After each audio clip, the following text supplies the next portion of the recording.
नमस्कार, आप देख रहे हैं अपना बिहार। मैं हूं आपके साथ विभा उपाध्याय। महिला आरक्षण के मुद्दे पर सियासी घमासान छिड़ा हुआ है।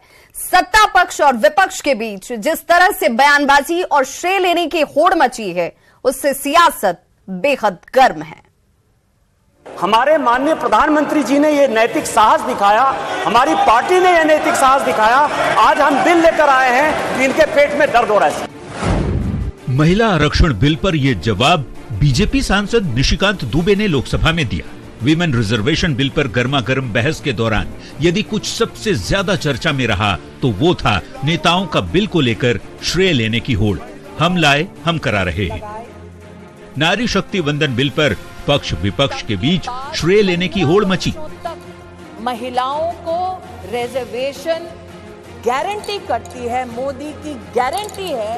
सोनिया गांधी ने कहा, महिला आरक्षण बिल को सबसे पहले कांग्रेस ने ही पारित कराया और वे बिल के समर्थन में खड़ी है। कांग्रेस सरकार भारतीय राष्ट्रीय कांग्रेस की तरफ मैं नारी शक्ति वंदन अधिनियम 2023 के समर्थन में खड़ी हुई।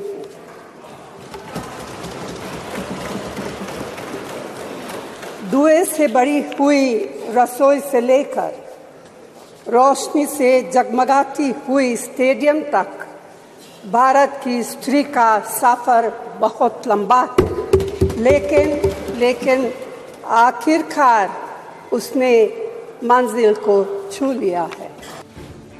केंद्रीय गृह मंत्री अमित शाह ने विपक्ष पर हमला बोलते हुए कहा, हमें महिलाओं की चिंता है। बीजेपी ने बिल क्या लाया, विपक्ष परेशान हो गया।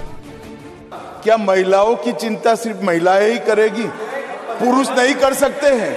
किस प्रकार के समाज की आप रचना चाहते हैं भाई? महिलाओं की चिंता, महिलाओं का हित, महिलाओं से आगे बढ़कर भाइयों ने सोचना चाहिए। यही इस देश की परंपरा है। महिलाओं के बारे में सोचने का अधिकार सभी को है। जबकि मोदी सरकार पर हमला बोलते हुए लोकसभा में जेडीयू सांसद राजीव रंजन सिंह ने कहा, ये लोग नारी शक्ति वंदन की बात करते हैं, असल में आप अपना बंधन करते हैं। बीजेपी की मंशा ठीक नहीं है, ऐसा ललन सिंह ने कहा। इस सशक्तिकरण के हम पक्षधर हैं और बिहार में नारी सशक्तिकरण के लिए जो काम हुआ है वो इस देश में एक उदाहरण है। हमारा नियत नारी को सशक्त करना है, हमारा नियत उसका लाभ लेना नहीं है, सिर्फ सशक्तिकरण की बात करना नहीं है।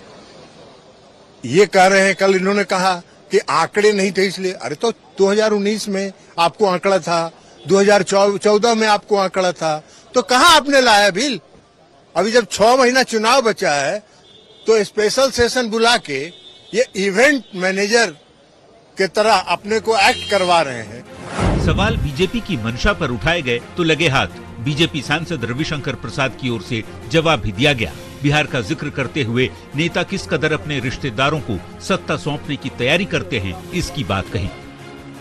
बिहार, उत्तर प्रदेश, नाम लिया सामाजिक न्याय ओबीसी, बनाया किसको? अपने और बेटे को, अपने और पत्नी को, और अब बेटे को मुख्यमंत्री की लाइन में खड़ा किए हुए हैं।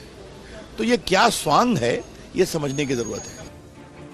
तो महिला आरक्षण बिल में क्या है वो भी जान लीजिए। लोकसभा और विधानसभाओं में महिलाओं को 33% आरक्षण देने का प्रस्ताव है। 33% कोटे के अंदर SC, ST और एंग्लो इंडियन को उप आरक्षण देने का भी प्रस्ताव है। महिला आरक्षण बिल में ओबीसी के लिए उप आरक्षण का प्रावधान नहीं था। लोकसभा चुनाव के बाद महिलाओं के लिए आरक्षित सीटों को रोटेट किए जाने का भी प्रस्ताव है। दरअसल महिला आरक्षण संसद में 3 दशक से लटका हुआ था। 1974 में ही महिला आरक्षण की मांग की गई थी। 2010 में राज्यसभा में बिल पास भी हो गया, पर आरजेडी एसपी के विरोध के मामले में लोकसभा में ये बिल अटक गया।